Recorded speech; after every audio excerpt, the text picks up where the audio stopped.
这是双儿，从今往后，这就是你的家了。不过，暂时你只可在后院活动，进出也要走后门。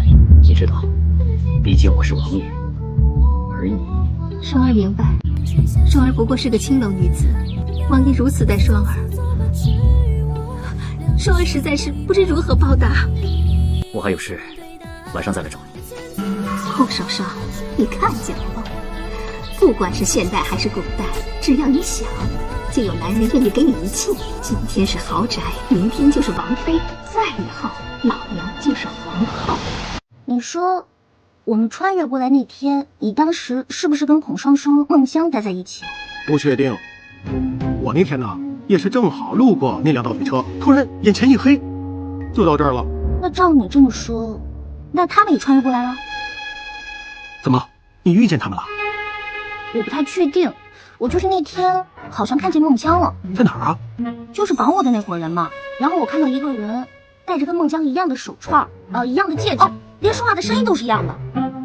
舅舅，尹浩这是要把整个京城都翻过来了，按这么查下去，早晚会被老三查出。不必惊慌，他查出孟香，我们也有脱身之法。他一个占山为王的山贼，他的话谁信？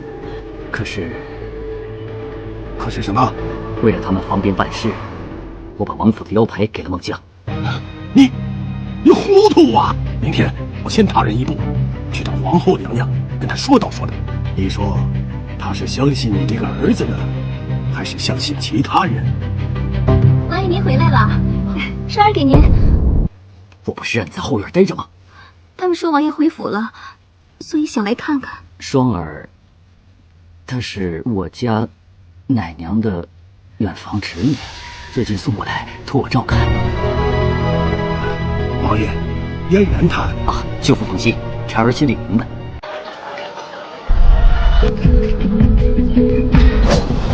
两位，跟着我干嘛？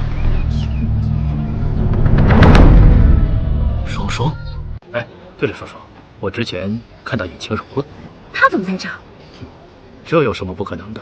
我们俩都穿越过来了，何况是他呢？况且人家现在可厉害了，差点成了灵犀王妃。他连跟我提鞋都不配。说这个都没用，你看我现在不照样成了山大王？还是早点想点办法，穿越回去才是真的。你以为我不想回去啊？我还想回去做我的超一线大明星呢。要不，你跟我回山寨，做我的压寨夫人得了。别闹，人家现在可是凌春坊的人。我也是无意间听到他们提起你，才知道你也在这儿。